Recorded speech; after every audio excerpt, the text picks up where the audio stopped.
हे राम।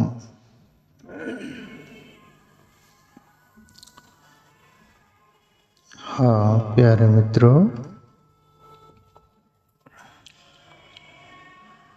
संत ब्रह्मानंद जी का पद लेंगे अपन।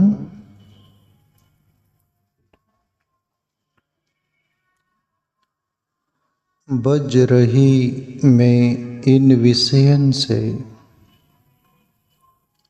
मान कहीं मन मूरख मेरी।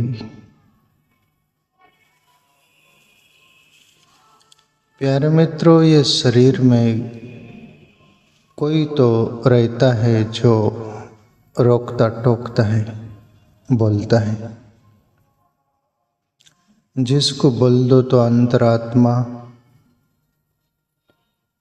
जिसको बोल दो तो जीवात्मा, या बोल दो तो परमात्मा।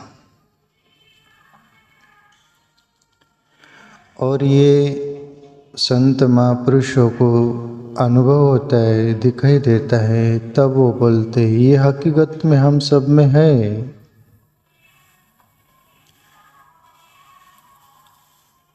ब्रज रही में इन विषयन से, मान कई मन मूरख मेरी। ये कौन बोल रहा है? ये हमारी अंतरात्मा जीवात्मा बोल रही है इस मन को। और प्यारे मित्रों, मन के कारण ही जन्म मरण का चक्कर चलते रहता है। हमारे मन के अंतर हमारे जन्म जन्म के संस्कार कर्मों की रील बनी हुई रहती, उसके अनुसार जन्म मरण चलते रहता है। ये जीवात्मा बोल रही है मन को, है मन मूर्ख मेरो कह मान। और मन जो है मानने को तैयार नहीं। मन है बंदर का स्वभाव की तरह, वो अपनी दिखाता है, अपनी रोक दिखाता है, चलता बहुत है, पहुँचता कहीं नहीं। उछाल बहुत मारता है बंदर की तरह, पेड़ पौधे पर जैसे बंदर मारते वैसा जन्म जन्म का, पर कहीं नहीं पहुँचता। इसलिए अंतरात्मा का, जीवात्मा का एक बार भी मन समझ ले तो बात मिट जाए। ब्रज रही में इन विषयन से, मान कई मन मूरख मेरी। इसका अर्थ प्यारे मित्रों ये कि हे मन, जन्म जन्म से आप मुझे भटकाते आ रहे हो। जन्म जन्म से मुझे शरीर बदलना पड़ता है। जन्म जन्म माँ बदलनी पड़ती है, बाप बदलने पड़ते हैं। और ये लोकांतर में यात्रा चलते रहती है। और ये यात्रा से कब मुक्त हो गए हम?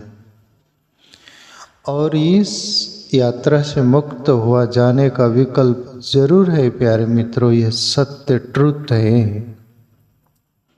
अनंत महापुरुषों ने इस जन्म मरण के चक्कर से बाहर हो गए। हम भी हो सकते हैं। संतों ने अनुभव किया, बहुत बोल गए, और अभी भी जो समझने वाले सुनने वाले होंगे वो समझकर चलने का प्रयास करें। एक दिन जरूर पहुंचना हुआ जा सकता है। ब्रज रही में इन विषयन से, अभी ये विषय कौन? जो मन झांसा देता है कि ये करना है, वो करना है, अभी ये अपूरा है, वो पूरा करना है। ये सभी कुछ करते करते करते बिल्कुल जीवन पूरा हो जाता है कि नहीं? देखते देखते 70, 80, 90 साल का हो जाता, तब तक उसको पता नहीं चलता। तब तक उसको लगता है अभी तो मेरे दिन बाकी थे, कुछ करना बाकी था, और मौत आ रही, कुछ बीमारी घेर ली, अब पूरा सपना मेरा रह रहा है। पर जीवात्मा बोलती है मन मान। मन कभी पूरा होता ही नहीं, मन का स्वभाव है। होता तो जन्म जन्म से पूरा हो जाता, पर होने की विकल्प उसको है। परमात्मा की ओर चले तो, आत्मचिंतन करे तो, मैं कौन हूँ जानने का प्रयास करे तो, वरना दूसरा कोई विकल्प नहीं भटकाने के अलावा, कहीं अटकाने के अलावा। मन वैसे ही है जैसे दो व्यक्ति के बीच चर्चा हुई, एक व्यक्ति दूसरे व्यक्ति से बोलता है कि यार मेरे अंदर कौतुक जग रहा है। वो बोला ऐसा क्या? बोले दशरथ के पिता का नाम क्या था? वो आदमी आसा, वो माँ ठगता ये ठगता तो। और बोला जरूर यार, बिना नाम का तो कोई रहता नहीं। दशरथ का पिता का नाम 11 रथ था। उसको यकीन हुआ हो सकता है 11 रथ। और आगे बढ़ा, यार मुझे और कौतुक हो रहा है कि 11 रथ, वो जो दशरथ राजा के पिता का नाम 11 रथ था, और 11 रथ के पिता का नाम क्या था? अरे यार सीधी साफ बात, 12 रथ था बोले। और कौतुक हो गया उसको। उसको थोड़ा लगने भी लग गया, हो सकता है जो नाम से सीरियल होती है ना, वो जैसे गांव में है ना राशि, डोंडू, पांडू, सांडू, कोंडू, ऐसा नाम रहता है ना, तो उसके अंदर भी लगा होगा दशरथ, 11 रथ, 12 रथ। बोले यार और आगे बोलो। बोले मैं उनकी पीढ़ी जानना चाहता हूँ, उसका परदादा का नाम क्या था? वो बोले 13 रथ। और चौका, यार ये कैसा चल रहा है, ये अंक बढ़ रहे हैं क्या? सच की ये मजाक कर रहा है आदमी? उसको बोले यार मेरे साथ मजाक जाते तो नहीं कर रहा है। दशरथ 11 रथ, 12 रथ, 13 रथ। बोले तेरा कब तक अंक बढ़ते रहेंगे, कब तक चलेगा? बोले 13। बोले 13 जब तक तू पूछेगा तब तक चलेगा। बोली इसके बाद 14 रथ आएगा, फिर 15 रथ, कोई कम नहीं, अंक कम नहीं होंगे, करोड़ों तक, अरब तक भी पहुंच सकता हूं मैं। वो आदमी सिर ठोक लिया।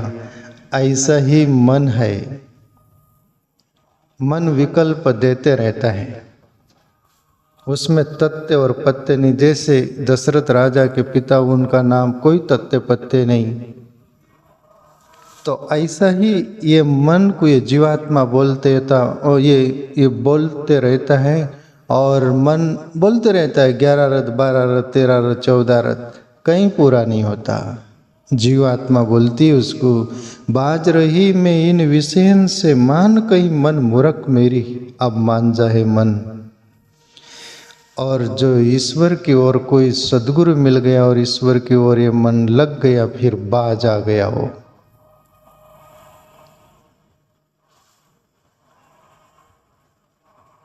मनवा जाए ए दरी पे बैठा, मगन भया रस लागा, कहे कबीर सुनो भाई साधो अनहद शब्द बागा। कबीर साहब बोले मेरा मन और जैसे फूल का मकरंद लेने लग गया, और ईश्वर में प्रवेश कर गया, फिर तो मग्न हो गया। हुआ जा सकता है पर हम रास्ता खोजे तो। आगे बोले ब्रह्मानंद, जन्म जन्म के बेरी तेरे, 84 लख फेरत फेरी। हे मन जन्म जन्म के यही तू उठ रे चंदा वही धंधा। क्या बोलते हैं ऐसे? उठ रे चंदा वही धंधा,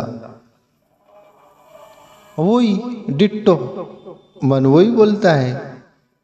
जन्म जन्म जन्म लेता है, शरीर बड़ा कब हो जाऊं और कब मेरा बढ़ाऊं आगे में सब।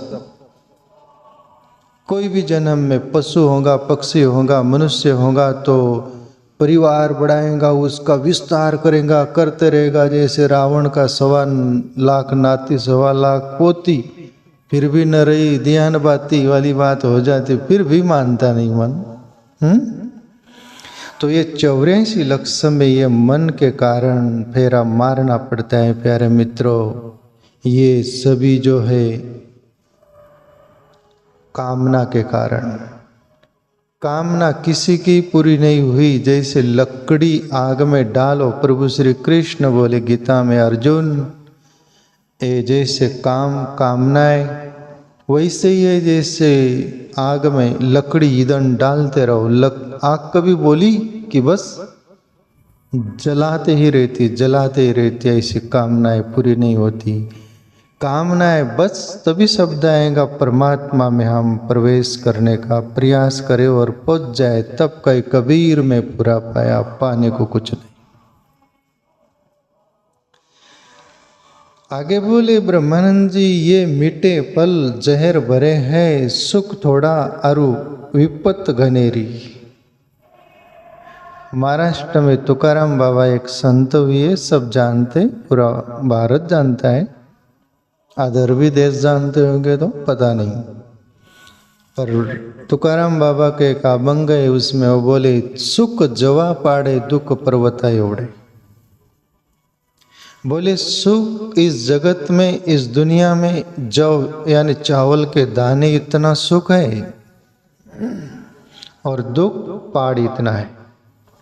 फिर भी चावल इतना, जव के दाने इतना सुख के कारण मनुष्य पहाड़ इतना दुख उठा के फिरता है।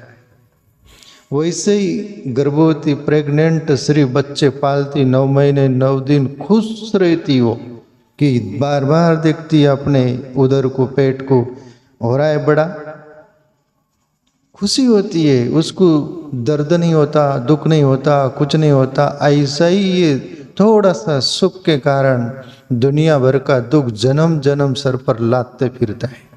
सुख जवा पाड़े दुख पर्वता एवड़े, इतना बड़ा दुख है प्यारे मित्रों। ब्रह्मानंद जी इस पद में वो यही बोल रहे हैं, सुख थोड़ा अरु विपत्ति घनेरी, थोड़ा सा सुख है, विपत्ति घनेरी है। ये मीठे फल जहर भरे है। ये जो कोई भी असत्य रहता है, पहले मीठा भासता है, बाद में उसका कड़वा निष्पत्ति होती है, और जो पहले कड़वा भासता है उसके अंतिम मीठा निष्पत्ति होती है। उसका निष्कर्ष जो कड़वा होता है उसका निष्कर्ष, जैसे बीमारी होती, कड़वी मेडिसिन दी जाती, स्वस्थ लाभ होता है, प्रसन्नता, खुशी होती है ना। अभी ये मीठे पल जहर भरे हैं, सुख थोड़ा अरु विपत घनेरी। इस पर एक छोटा सा मैं दृष्टांत दूं, बहुत शॉर्टकट। कभी कोई संदर्भ में बोले, प्यारे मित्रों, एक राजकुमार राजा का बेटा जंगल गया है सैर करने, और जंगल पहली बार जिंदगी में देखा, बहुत खुश होता है, इतना मुग्ध हो गया, और जंगल देखते देखते इसे उल्टा चल रहा है। उल्टा चलते चलते जुन्ने जमाने की बावड़ी थी, उसमें गिरा। उस बावड़ी के किनारे बरगद का पेड़ था, वड़ का पेड़, उसकी पारंबी बावड़ी में लटक रही थी। अभी डूबते हुए तिनके का सहारा वाली बात, उस पारंबी को पकड़ लिया, और उसके पीछे शेर भागा था ना, तो ऊपर शेर दाड़ मार रहा है कि आ जा तू ऊपर। नीचे देखता है कुआं था बहुत, उसमें बड़े बड़े सर्प, विषारी नाग घूम रहे फिर रहे। वो सोचता है कि नीचे गिरे तो मारे गए, ऊपर गए तो शेर दाड़ मार रहा है, और वो पारंबी को कब तक पकड़े रहेंगे। और सोच ही रहा है कि वो जो पारंबी पकड़ रखा था उसको 2 चूहे काट रहे थे, एक सफेद और काला, तब तो और मारे गया वो। अभी तो गिरना जाए, देर बेर काटेंगे ये। इतने में इतना दुख, और पारंबी जड़ को पकड़ कितनी तकलीफ होगी। और इतने में ऊपर एक शहद का हवा का झोंका है, और जो पत्ता होगा वो शहद को लगा, 2-3 बूंद कपाल पर से, नाक पर से मुंह में गिरी, मीठा मीठा लगी, भूल गया वो। नीचे सर्प घूम रहे कुएं में, वो भी भूल गया। ऊपर शेर दाड़ मार रहा है, वो भी भूल गया। वो पारंबी को 2 चूहे काट रहे, उसको भूल गया। और क्या मजा है, क्या मीठा है, भूल गया सब। बस उतना ही सुख है प्यारे मित्रों, इतना दुख है इस जगत में। अभी इसका भी भावार्थ आप समझ लीजिए। 2 चूहा कौन, हम अपनी जिंदगी रूपी आयुष्य को काट रहे। सफेद चूहा दिन, काला चूहा रात, ये आयुष्य की एक एक क्षण काट रहे हैं जिंदगी की। ये सफेद चूहा काला, और शेर कौन, दाड़ मार रहे, वो काल है। कभी भी हमारी मृत्यु के लिए वो तैयार है, दर पकड़ दबोच वाली बात। नीचे जो बड़े बड़े सर्प कुएं में घिर के वो चल रहे हैं वो कौन? वो विषय वासना है। विषय वासना में गिरते हैं तो भी हानि है, काल भी हानि है, सब हानि हानि है। पर इसमें संभलना हो तो कोई सद्गुरु को खोजे, या तो फिर खुद ब खुद कुछ विचार करे कि आखिर ये जिंदगी क्या है। तो इसलिए आगे और बोले ब्रह्मानंद, मृग तृष्णा जल देख लुभाए, प्यास मिटे कबहू नहीं तेरी। जैसे मृग हिरण जो होता है, मृग तृष्णा और धूप चकचक करती पानी है करके भागता है पीने के लिए, कहीं पानी मिलता नहीं और दम तोड़ देता है, प्यासा ही मर जाता है। वैसे ही जिंदगी में अपन बहुत चलते हैं पर पहुंचते कहीं नहीं, मंजिल कहीं नहीं आती। इसलिए प्यारे मित्रों, ये जिंदगी का सूर्यास्त हो जाए उसके पहले जिंदगी के बारे में अपन कुछ सोच ले। यही एक मानवता है और आत्मकल्याण का साधन के बारे में विचार करना है। वरना गधे ने खाया खेत पाप न पुण्य, सभी जी रहे, सभी बच्चे पैदा कर रहे, वासनागत जीवन जी रहे, पर वो जिंदगी नहीं, जिंदगी है जिन खोजा तिन पैया। आगे ब्रह्मानंद बोले, ब्रह्मानंद संग तज इनको, पावे मोक्ष लगे नहीं देरी। और ये जो सभी जन्म जन्म से हम जो संग करते आ रहे हैं, जिसके कारण जन्म मरण का चक्कर चलते रह रहा है, उसके बारे में गौर कर इनकी संग थोड़ा तहज रखो, तज के रखो, दूरी बनाए रखो और सत्य की खोज करो। सत्य की ओर हमारा जीवन अग्रसर कैसा हो, अपना आत्मा का उत्थान, अपना आत्म उद्धार कैसे हो, इसका रास्ता अपन खोजो तो जरूर हम भी कुछ पा ले सकते हैं। और ये हकीकत सत्य है प्यारे मित्रों, या बंधन भी है तो मुक्ति भी है, या अंदर घुसने का वो चक्रव्यूह बोलते हैं ना, उसमें घुसने का भी है पर निकलने का भी है। तो अपन खोजे।